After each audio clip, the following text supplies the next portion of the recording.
Hello, beloved one. Dr. Goddess on Love and Life, CeeJay Adams here at my favorite place in the Denver metro area, Unity Temple of Practical Christianity, a place that I love to come to create community, to share in wisdom texts, and really more than anything, discover what it is to live in love with those around me. As I'm coming up to Unity today, I realized that there's something special that's occurred for me this year that I really wanted to share. A death that has occurred that has been a blessing to me. It's the death of my inner warrior. She is gone. I don't have a battle bone in my body any longer. And I know that perhaps that might sound scary to some. What do you mean, CeeJay, that you don't have a battle bone? How do you get anything done? How do you stay motivated? How do you get your points across if you don't have a battle bone? War does not bring productivity. Battling does not bring bliss. Fighting does not bring peace. And those are the things that my inner warrior was designed to do. But I have a different agenda. My life agenda is oneness, is to support a world in which we all experience peace, unity, respect, prosperity, loving kindness, and we have ever-increasing awareness in all areas of our lives. My warrior does not bring that about. My warrior brings division. I was raised on the Bible, and the Apostle Paul is one of my favorite characters. In the Bible, he said, "I have learned to be content in all things." And he found that that was the answer to peace. That was the answer to living a bliss-filled life. Now, he was a man who could truly speak about the power of contentment, because he had been very, very wealthy, a leader of society, and he had been homeless. He had been beaten and left for dead. He'd been imprisoned. He'd been mocked. He'd been rejected. And he'd been loved. Apostle Paul is known to be the apostle who gave us the chapters on love. And he's the one who said, "I have learned to be content in all things." Oftentimes we are afraid of the term contentment because we're afraid we will lose motivation. We won't have what it takes to go get what we want. Well, if what I want separates me from another, yes, I will need to stay in the competition zone. Yes, I will need to stay in the battle zone. But if what I want is oneness and unity, then the battle disappears. You know, it's like a marriage. Inside a marriage, couples often get in conflict. If each individual inside the marriage chooses a side and believes their side is right, then they're going to battle my way, your way is wrong, my way is right. And they're going to put their foot in the ground, and they're really not going to listen to each other, and they're going to really destroy each other until they get rid of all their fight, and then maybe they'll come back to the table to find resolution. That's one way to deal with conflict.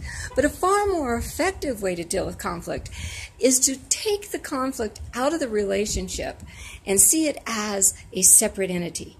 So there's the wife, and there's the husband, and there are the finances. And it now becomes you and I, husband and wife, we love each other, and we have a situation. How do we address this situation together? How do I hear what you have to say? How do you hear what I have to say? And then how do we craft a collaborative solution that blesses all of us? It's you and I against the situation. It's not you and I against each other. That's effective resolution within a marriage. Now let's take that to the national level. Election day is coming up, just a few days away. We're going to have a lot of very, very disappointed people. Regardless who gets into the presidency, we're going to have a lot of disappointed people. And probably very, very high levels of frustration. If we come at each other like the wife and husband who are each standing in their right to be right, in their warrior zone, we will see our nation split even further. If we come and say, I am one with you, this is our United States, this is our globe, this is our world, how do we work together? Then love can be sustained. The warrior says, someone must die, someone must lose. The lover says, you are so valuable to me that I want to hear you, I want to know you. Those people who say they want unity, that they believe in oneness, it's not a truth if they continue to hold on to their warrior stance. Because oneness says that I stand beside these survivors of the Holocaust, but at the same time, I accept Hitler as my brother. Viktor Frankl, who was a survivor of Holocaust, lost his parents and his wife in Holocaust, became a world-renowned psychologist. And he said, when we can no longer change a situation, we are called to change ourselves. He also said that the one thing that cannot be ever taken from us is the ultimate freedom, the freedom of our mind and our ability to choose our attitude in any given situation. The freedom of attitude. Do you want to carry the old world forward? Or are you ready for something new? Are you really ready for that one world, that unified love that we see all over every meme on Facebook, that, we're one. Well, if I'm one with you, you're one with me, then you're one with Hitler. Then you're one with ISIS. Then you're one with everything.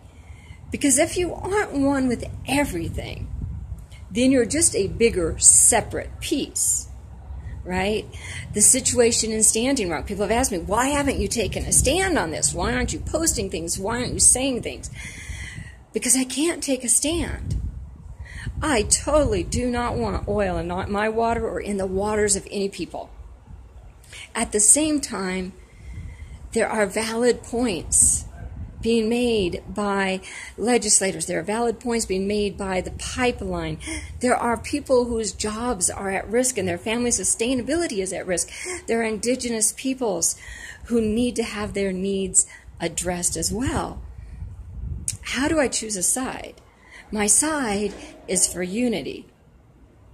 Gandhi said and spoke from a place of peace. And he changed an entire country by walking out his peace. I can't be a peace warrior. I can't be a prayer warrior. Those are oxymorons. We carry the language of battle in our lives in so many ways. I am fighting a cold. No, cooperate with your cold. I'm fighting my ego. No. Just let your ego go aside, right? When we get rid of the old language, we will begin to see the world change around us. But we have to be radical. And I know you're hearing me and you're probably saying, CeeJay, that's radical. You're crazy. The world doesn't work like that. Well, of course the world doesn't work like that because we're still reinforcing the old paradigms. I'm ready for a new world, a world where I am a peace walker, where I am a prayer goddess, and where I am a lover of all souls. What about you? Can you challenge some of your own beliefs today and see if they are keeping the war alive in your heart, in your mind? Because you know what? As long as we have war within us, we're at war with God.